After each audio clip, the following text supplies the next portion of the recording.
Philippe, let me say this is a huge pleasure for me to spend some time with you. I've known you for many, many years, and Philippe is a world-renowned expert in cultural, cross-cultural, and global coaching. Your books have meant so much to me over the years. They've really helped me come to terms with what is such a huge issue, and might I say, particularly now, such an important issue. And in my role, for those who don't know me, I'm the executive editor of Coaching Perspectives, and Philippe has been a long-time champion, supporter, and friend of the AC and the magazine, and most recently has written a really stimulating. I've read it now 3 or 4 times, and every time I find something new in your article, a part of our deep dive section on diversity and inclusion 3.0. And broadly, what you look at here, Philippe, is the move from D&I 1.0, which is the external diversity and all the kind of things that we could and should be doing to ensure fairness, justice, and inclusion and equity, to 2.0, which takes us to our internal worlds. And you say, it's cognitive, but I guess it's also emotional, right? And to this idea of the implicit, or 3.0, the hidden diversity. And that's what we're going to explore today. So, I mean, I know that we don't want to spend too long on diversity and inclusion 1.0 and 2.0, but maybe just to sort of lay out the ground a little, you could sort of tell us some of the key markers of those first 2 stages. Okay, thank you, Hetty. First of all, I want to say the pleasure is shared and the appreciation is mutual. It's a pleasure to be here with you. And although I don't see those who are watching us today, I want to greet everyone as well. And thank you for being with us, listening to us. Yes, diversity 1.0, if I can just briefly summarize, this is about the typical diversity, external or visible diversity. It's about demographics, essentially. And it's about equal opportunities, making sure everyone in an organization can feel welcome and respected. That is essentially the base. And although, I go into more detail in the article, what I can say is that it is informed particularly by social psychology. It is also informed by anthropology and traditional interculturalism. That can give us some clues, some indications about some of the phenomena such as prejudice, discrimination that we want to avoid, and instead promote equal opportunities and make sure everyone really can feel included. But you can feel included, you can feel welcome. That doesn't mean that you will be able to thrive necessarily, that you will be able to express your creativity. And for that, we need the 2.0. As you said, this is about internal, cognitive, you could also say emotional diversity. It's about essentially our mental representations, to be mindful of the fact that we all have different worldviews, different cultural orientations, different ways of managing time, of thinking, of communicating, of engaging in our various activities. This diversity could be a source of richness if we are able to tap into it, if we are able to cultivate those different viewpoints. And when that happens, according to some research, notably by Cass Sunstein, then you can have creativity and innovation. So not only people feel welcome, but they feel that they can really contribute with their own voice, with their own perspective, that these perspectives can be put together, can create some form of synergy, and the organization is then better able to serve a variety of stakeholders. The third form of diversity, I call it diversity 3.0, and diversity, therefore, 3.0, that is less common as a concept. And the idea is that diversity is in us. Whether we realize this or not, diversity is in us, even if it's hidden, even if it's unfolded. All cultural perspectives are potentially available to us. What has happened is that we are born in a certain context and we have learned certain habits. But you could argue that if we had been born in a different context, with a different religion or no religion, in a different country, educated in a different way, we would have probably acquired different norms, values, behaviors. And the good news is that we still have the possibility to acquire what we have not learned initially. We can unlearn, relearn some of our cultural habits. It's all to us. Recent research in neuroscience show that our brain is much more malleable. There is much more neuroplasticity than Arthur Schopenhauer, the philosopher, thought some years ago. He believed that once you had been shaped in a certain way, it would be difficult to change your culture. Well, we know today that this doesn't have to be the case. So diversity 3.0 is about tapping into the part that may not be available to us yet, but that is nevertheless still available to us. And in a very concrete way, when you work with a team, this hidden part would represent the blind spot of a team. So even if a team looks homogeneous, uh, that doesn't mean that there is no diversity to be leveraged. The diversity to be leveraged is the hidden diversity, the blind spot that can be removed to have more options available for the team. I mean, this may sound theoretical, but I would be glad to share some examples.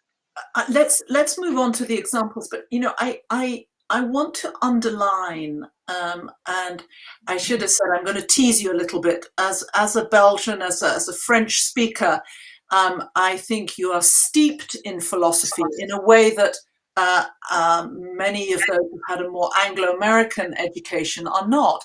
And it always, I think, the philosophers tend to understate the radical implications of this. And as I listen to you, I get, those who've worked with me will know, the very scientific goosebump test, because I think this is very radical, really, when we are looking at inclusion, diversity and inclusion 3.0, because it's the application of a philosophical standpoint, if you like, which says, as you and I have already talked about this, we kind of maybe know that our identity, because you talk about teams just now, but it's also about us, right, as individuals, that we are multiple, we are many, we are changing. Neuroscience has shown us that we change through our lives. And this has such radical implications for the way we think about our identity, Yes. for the way that we think about other people, and the way that we approach life. It opens up such immense possibilities, does it not? And I think that that's very, very exciting. And in the article, you talk about a couple of things that I want to dig a bit deeper in. But it seems to me that diversity, what you're doing here and what needs to happen is we really need to move beyond the organizations have a tick box. Oh yes, diversity inclusion, very important, tick, tick, tick, tick, tick, to understanding and embracing the implications for who we are and how we live on this planet at this very extraordinary time. And that requires a tolerance of ambivalence. It requires us to be much more humble in our knowledge than perhaps we would like to be. And you talk about the importance of studying anthropology and the importance of the collective unconscious. I wonder if you could say more about these as we go deeper now into understanding diversity and inclusion 3.0. I want to stress that, as you know from my books, I tend to emphasize an and form of thinking rather than or. And this applies to diversity and inclusion as well. It's 1.0 and 2.0 and 3.0. We are looking at all of these together, in fact, even if the focus could be on one at one particular moment. Anthropology, I refer to anthropology and to social psychology to say that if we look at diversity 1.0 focused on demographics, it's interesting to look at some of the group phenomena in social psychology. Let me first mention social psychology. Has shown the fact that the group can have tremendous pressure, society can have tremendous pressure on individuals, and individuals may end up doing things that they would not necessarily think they would be able to do. For example, phenomena like blind obedience. You obey a figure of authority and even and doing things that you wouldn't think you would be doing, or diffusion of responsibility. You're not helping a stranger because you see other people also around that person in need, and you see that nobody's helping that person, so you take your clues from other people. You're not helping either. Whereas if you were alone with that individual and you saw somebody in need, you would be probably helping that person. So that's the bystander effect. I think in social psychology, more specifically, there is the study of phenomena such as prejudice and discrimination. And combating those implies an understanding of these phenomena of prejudice and discrimination. And I mentioned some of this in the article. So that's one aspect, because sometimes when we talk about diversity and inclusion, for example, in the US, I don't mean to stereotype, but oftentimes the issue has been around minorities and around gender, promoting that sort of inclusion. In Europe, what we see more is a question of ensuring the different countries, different nationalities can be represented, can be respected.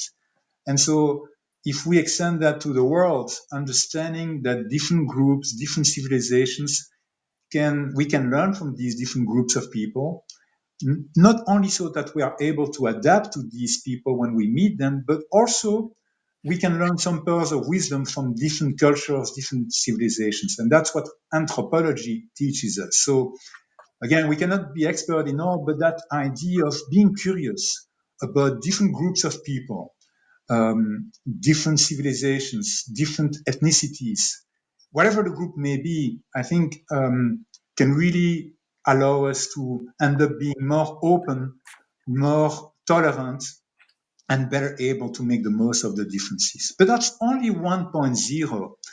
If we talk about that was not your question, Hetty, but beyond anthropology, if we talk about intercultural coaching, I refer to this because if we move to 2.0 and 3.0, what we need is also a way to understand what are the different mental representations we can have of our reality. Yeah. What are the different ways of communicating, the different ways of thinking, the different ways of managing time? How do we engage in all those activities? And intercultural coaching gives us a practical way to understand the roadmap, understand the worldview, and suggest practical ways to then extend this worldview. By looking specifically at cultural dimensions and cultural polarities, direct versus indirect communication, scarce time versus plentiful time, universalism, particularism, etc., etc. We are looking at salient characteristics and finding ways to learn from the differences, finding ways to bridge the gaps, finding ways to make the most of alternative cultural worldviews. That is how we can leverage the richness that lies in diversity, not just external diversity, but also the diversity that is in us, that's the 2.0, but also the one that is in us and we are not even aware of, that would be the 3.0. Yeah, yeah.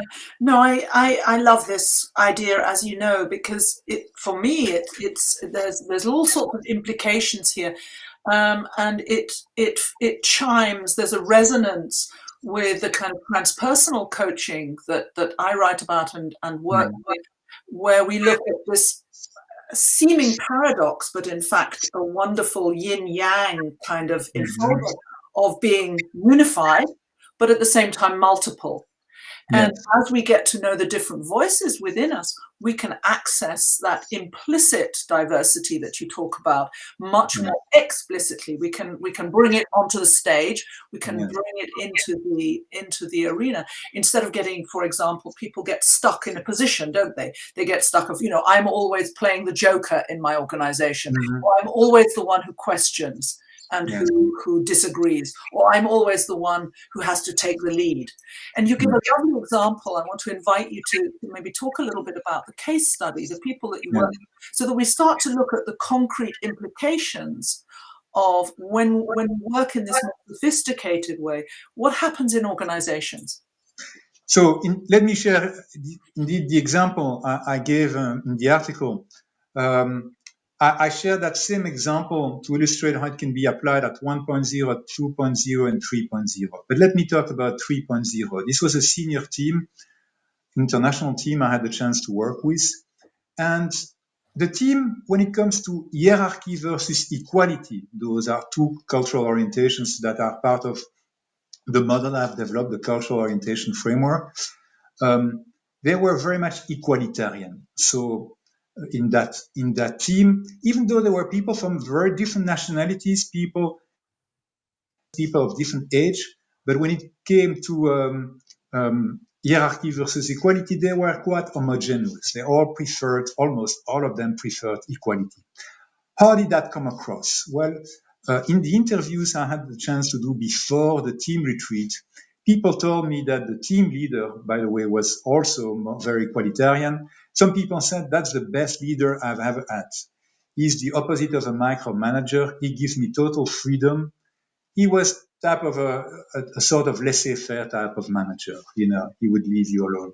For some of the people, that was the best leader they had because they had total freedom. But some people complained that they were not getting enough direction from him. And also, when there was a conflict, he would let the situation rot, if I may say. The situation would become worse and worse because he would not intervene. And so that was an issue. That was a dawn, him being very equalitarian. I shared the feedback with him before the retreat. But once he became aware of the feedback, he was now curious and open to access this hidden part in him, the more hierarchical part, that was potentially available to him. He had not used it. He had not even considered using it. And now during the team retreat, we are with the group, and at some point there is a debate among team members. Some people believe we should do that. Other people say we should do that. As a team coach, I try to reconcile the various viewpoints. In this instance, I realized I was not going to be able to do that. It was either going to be this or that. I turned to the team leader and I asked him, "What is your decision?" And he said, "That's my decision." And that was the end of the conversation. So he behaved very firmly, very hierarchically, if I may say. And the thing is, people accepted his decision immediately, including there were some rebellious people in the group, but they didn't utter a sound. They just accepted his decision. How was that possible? It was possible because not only had I shared this feedback with the team leader, but I'd also shown the team profile using the COF aggregate results to the team. And they saw the profile. They saw they were quite on the side of equality, both in terms of their preference, but also in terms of their competence, and that they were struggling with hierarchy. Once they saw that, it was just a matter of accessing this hidden part, which was potentially available to us, to them. And that's what they did. It became quite simple for them. So that is just a very simple example to suggest that in this team in particular, they were able to be very flexible, supporting the neuroscientific findings. And I have to say, I've seen some neuroscientific findings, but I didn't wait until I saw that to notice for many years that people can be much flexible if given a chance. That culture is something fluid, dynamic. It doesn't have to be fixed and static. Yeah. And so this is just an example. Yeah, it's a great example because as we're moving to flatter structures increasingly in organizations, there's less of a, as you say in the article, diversity and inclusion is much wider and broader and more blurred. The boundaries are more blurred than we previously might have thought. And as we're moving to flatter structures, it's not okay any longer for somebody to say, I just do what I'm told. All of us have the potential to lead sometimes, to follow other times, and and to be shoulder to shoulder, equal traveler in this way. So the implications are very broad. You mention Carl Jung's collective unconscious. And in the short time, we only have a few minutes left, but I wondered if there's something important you want to say about this, or maybe we move on to what's next. What are the implications? I think, well, maybe first of all, we are all connected more than we realize. And I would refer to indeed Carl Jung. Also, I discussed this in my book, Global Coaching. There is a whole part on the fact that we are all very much interconnected, much more so than we realize. And that has deep implications. It would take more than a few minutes to discuss this. But what is next? I think, for many years, I've tried to promote the idea of unity in diversity, which is a synthesis of differences. So in the example I've just given, the short example, hierarchy versus equality, if we are able to think both in terms of hierarchy and equality as opposed to one or the other, we can have a mutual enrichment. We retain the best of both parts, and sometimes we are able to create something greater than just the sum of the individual elements. That may be even clearer if we talk about, for example, direct versus indirect communication. How can we be both clear and sensitive at the same time? When we're able to do that, communication gets to a higher level. And in my book, Coaching Across Cultures, that's what I've tried to emphasize. For all these 17 dimensions, there are ways to leverage those differences. That's how we can that's how we can have true diversity and inclusion in the broader sense. People feeling welcome, but feeling they can thrive, they can learn from each other, and they can even learn from the parts that that are still blind spots for them. Yeah. And I think the next step to that is to ask the question, and maybe this is our next conversation, Philippe, is inclusion into what? Because when you have real inclusion, people feel that they are agents of change, that they can say, all voices can be heard, all styles can be accepted, welcomed, and valued. And then we can say, what can we do together that is more than the sum of the parts?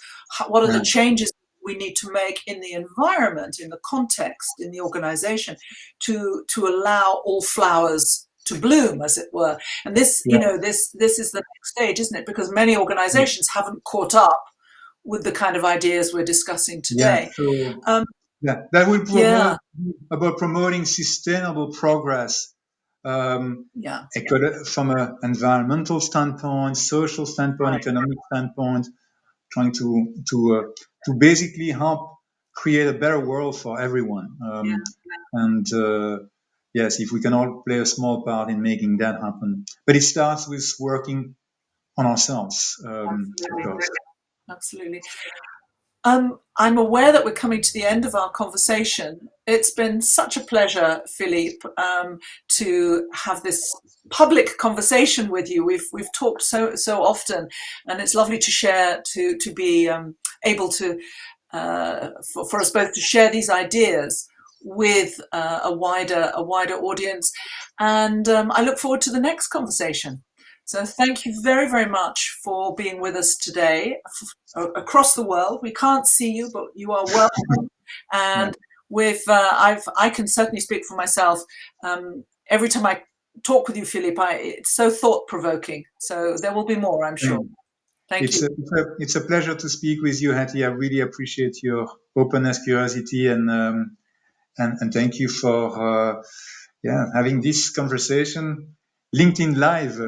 Thank you to the association. And thanks to the Association for Coaching, to Miranda and your team for hosting this. And look forward to the next one. Okay, and you can download the article. There we go. Association for Coaching. There's an O in there that's just missing, but never mind. And download the article and read it at your leisure. Yeah. Thank you. Bye-bye. Bye.